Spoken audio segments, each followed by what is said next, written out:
안녕하세요. 소소한 행복으로 성공적인 인생 만들기 소행성인의 오리배입니다. 여러분 지난 한 주도 잘 보내셨죠? 이제는 코로나 시즌이라 그럴까요? 코로나가 많이 잠잠해졌어요. 그래도 아직은 계속 연일 확진자가 나오고 중상자, 사망자가 나오니까 여러분들 항상 거리두기, 그다음에 실내에서 마스크 쓰기, 손 씻기 항상 예방 신경 써주시기 바라겠습니다. 제가 이사를 한 지 이제 3주가 좀 넘어서 한 달이 좀 안 됐는데요. 환경에 적응하는 시간이 좀 걸리긴 하지만 이 환경에 적응하다 보니까 이제는 환경에 많이 적응을 했어요. 이제 뭐 집에 안에서의 움직임은 물론이고 이 환경이 바뀌다 보니까 그 전보다 더 좋은 환경으로 바뀌다 보니까 마음에 여유가 한결 더 생긴 것 같습니다. 아침에 일어날 때 전에는 집이 좁고 공기가 탁하다 보니까 목도 아프고 많이 피곤함을 느꼈는데 요즘은 아침에 일어날 때 가장 먼저 귀에 들리는 소리가 새소리더라고요. 새소리에 또 맑은 공기, 이런 모든 주위의 모든, 저희는 이제 앞을 못 보기 때문에 주위 환경에 굉장히 예민하거든요. 특히 소리에, 아침에 새소리, 여러 가지 뭐 참새도 있고 까마귀도 있고 그다음에 여러 이름 모를 새들의 이 지저귀미 아침을 저를 반겨주는 것 같습니다. 이런 환경이 진짜 인간은 환경의 동물이라는 말이 어색하지 않을 정도예요. 누구나 다 환경의 변화를 오면은 그 환경의 변화가, 그 환경이 기전보다 낫다 그러면은 그 환경을 통해서 또 힐링을 하면서 삶의 변화를 줄 수 있을 거라 생각합니다. 가장 환경의 변화를 줄 수 있는 방법은 누구나 쉽게 할 수 있죠. 머리 자르기. 그러니까 나를 변화시키는 거예요. 환경의 변화보다는 나 자신을 변화하는 게 더 빠르지 않을까요? 환경의 변화는 그만큼 비용도 들 수도 있고 그다음에 시간도 들 수도 있지만은 나에 대한 변화는 그렇게 시간, 비용은 크게 들지 않을 거라고 생각합니다. 뭐 헤어스타일의 변화, 패션의 변화, 그다음에 이제 그 내 주변에 요즘은 이제 도시가 숲화되죠. 도시 속 숲, 도시 속 정원 이런 걸 많이 조성을 하는데 내 주변에 보면은 이 그 정원 같은 거 많이 요즘은 조성되는 것 같아요. 저희 주변에도 공원, 정원, 숲 이런 게 많아요. 저희 집 거실에서 이렇게 밖을 내다보면요, 저는 안 보이지만 얘기를 들어보면요, 성당이 큰 게 하나 있어요. 그 옆으로 공원, 그 뒤로 조그만 야산이라고 하기는 좀 그렇고 동산, 거기에 나무들이 많이 심어 있어서 마치 야산처럼 보이기도 한다 그러더라고요. 거기는 지금 아카시아도 많이 펴 있고 또 그 공원에는 지금 장미들이 활짝 만개를 하고 주민들을 많이 반겨주고 있습니다. 이런 환경의 변화로서 나를 힐링할 수 있는 그런 시간을 가질 수 있어서 저는 요즘 많이 이 여유에, 행복에 많이 젖어 있다고 보시면 됩니다. 여러분들도 주변의 변화, 또 나를 통한 변화를 통해서 힐링할 수 있는 그런 시간들 보내셨으면 좋겠습니다. 자, 오늘은 제 40강 전화위복이라는 주제로 강의를 한번 시작해 볼까 합니다. 저는 앞서 말씀드린 것처럼 이 치료실을 조그맣게 1년 동안 하면서 너무 무리를 한 탓에 또 돈에 미쳤다고나 할까요?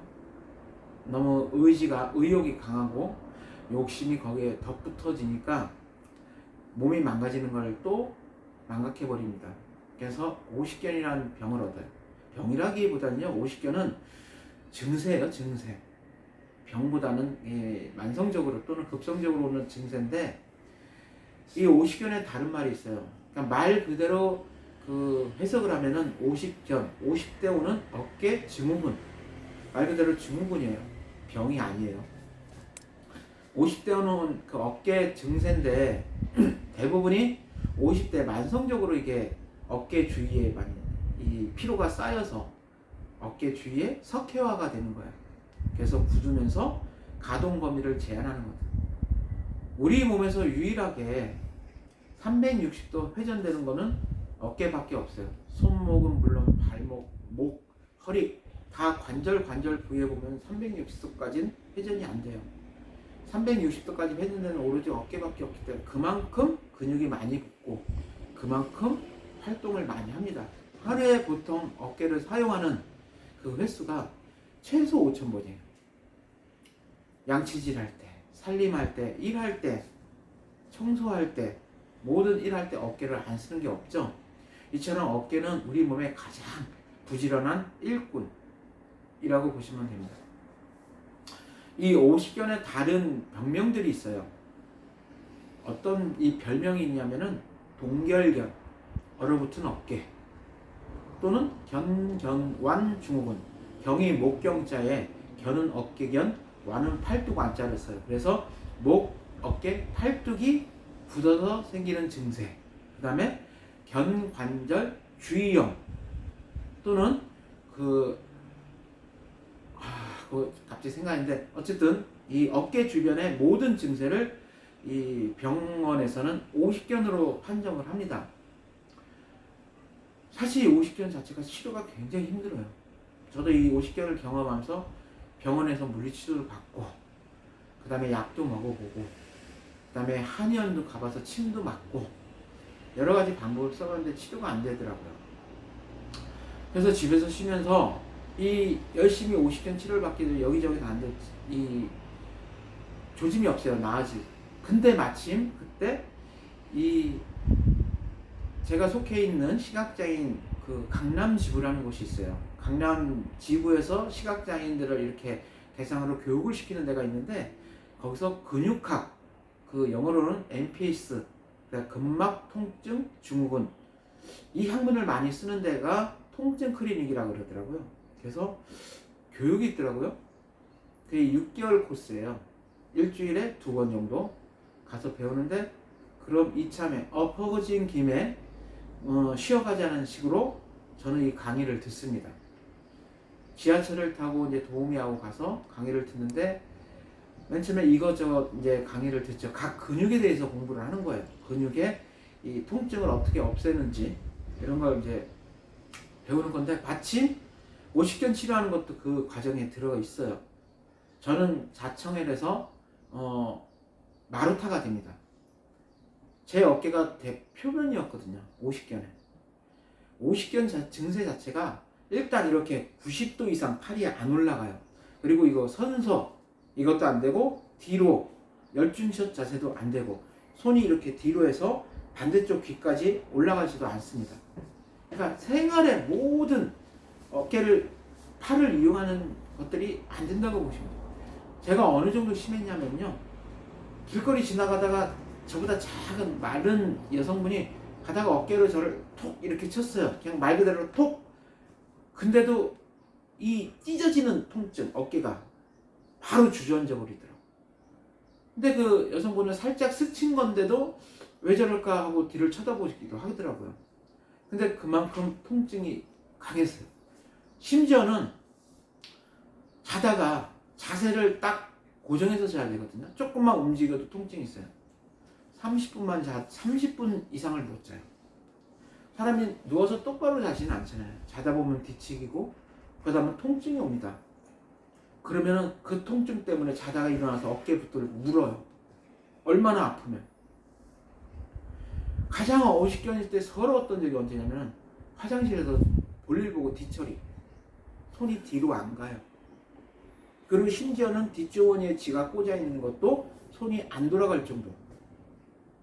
그 정도로 오십견이 통증이 심합니다. 아마 경험 50대 이상, 요즘은 이제 40대, 뭐 20대에서 80대까지 어깨 증세는 다 있으니까요. 경험해 보신 분들은 아실 거예요. 이 오십견 때문에 우울증까지 걸릴 정도니까. 근데 이 치료가 굉장히 힘든 게 그만큼 아파요. 그리고 지루하고. 그러니까 참을성과 인내심이 없으면은 이 오십견 치료를 할 수가 없어요. 같이 교육받는 분들이 한 6명 돼요. 6명에서 한 8명 항상 그 정도 모이는데, 이 사람들이 제 어깨를 한 번씩 할 때마다 저는 이 악물고 눈물 뚝뚝 흘리면서 이 치료를 받습니다.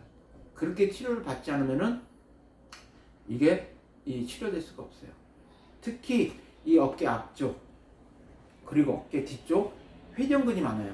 회전하는 근육이 문제니까 그 회전근 사이에 만성적으로 젖살이라는 피로 호르몬이 이 사이에 껴요. 밖으로 배출돼야 되는데 사이에 끼니까 이게 조금씩 쌓여갖고 석회화가 되는 거예요. 석회 아시죠? 석회질 돌덩이가 돼요. 심지어 심한 분들은 이것 때문에 근육 파열이 일어나기도 하지만은 시술을 받으면 레이저로 깨야 돼요. 깨는 것도 굉장히 아파요. 탁탁탁탁 이렇게 레이저로 치니까. 근데 저희는 그거를 근육하게 이제 손으로 안마를 하니까 손으로 그거를 으깨는 거예요, 그냥. 그러니까 그만큼 더 아플 수밖에 없죠. 근데 시술을 받던 뭐 병원이나 이런 게 저도 뭐 병원을 불신하는 게 아니라 병원이나 한의사에서는 이 속근육까지는 건드리지 못해요. 겉에 근육, 찜질, 견인, 그 다음에 전기치료까지는 해도 이 속근육까지 풀 수 있는 거는 안마밖에 없는 것 같아요. 저희는 안마로 해서 이걸 치료하는데 어쨌든 이 치료를 받으면서 여러 가지 근육도 치료하지만 저희는 50견을 치료를 했어요. 한 4개월 좀 지나니까 이게 어느 정도 통증이 없어지면서 움직임이 많이 좋아지더라고요. 지금도 어깨는 많이 아파요. 근데 전처럼 아프지 않고 지금은 방금 보여드린 것처럼 이렇게 귀 뒤로 가고요.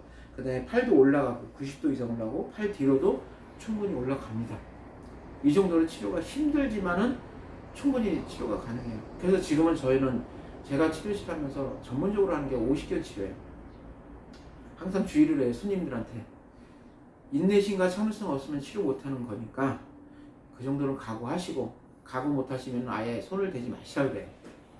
근데 대부분이 참을성이 있으신 분들은 빠르면은 3개월 안에 어느 정도는 호전 반응이 많이 일어나요. 그래서 저는 이거를 참 희한하구나.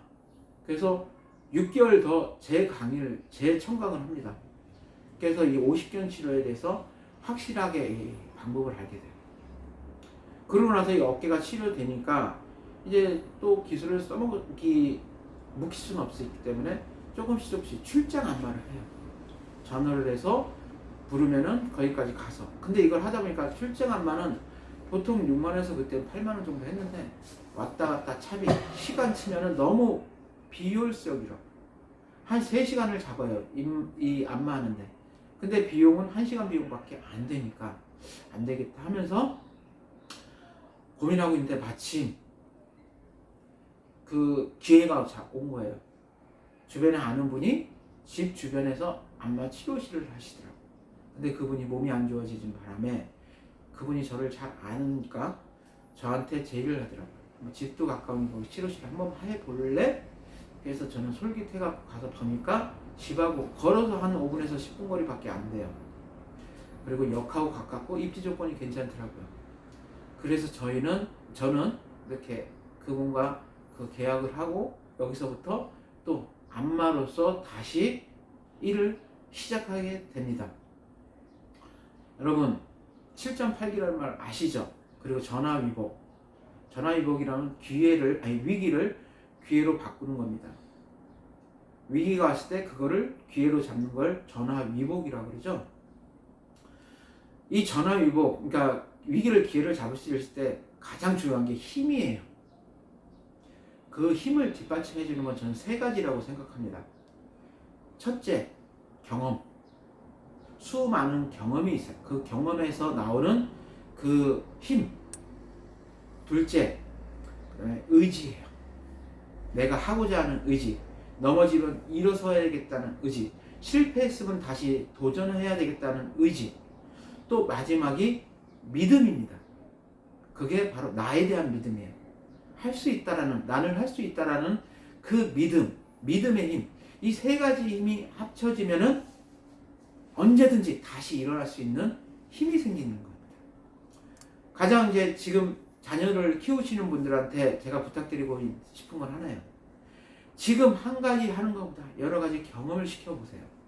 그 경험이 나중에 이 친구가 사회에 나와서 실패를 하더라도 다시 일어날 수 힘이 되는 거고, 그 경험 속에서 또 의지를 배우고 자신에 대한 믿음이 생깁니다. 그걸 통해서 또 성공할 수 있는 길이 열리는 거고요. 어쨌든 여러분들 지금 힘드시다고 포기하지 마십시오. 지금 위기라고 너무 걱정하지 마세요. 이 위기를 기회로 살 수 있는 그런 지혜로운 여러분들이 되시길 바라겠습니다. 그럼 여러분들 이번 한 주 주변의 환경이나 나를 바꾸는 변화로서 힐링할 수 있는 한 주 되시기 바라겠습니다. 그럼 저는 다음 주에 다시 찾아뵙겠습니다. 감사합니다.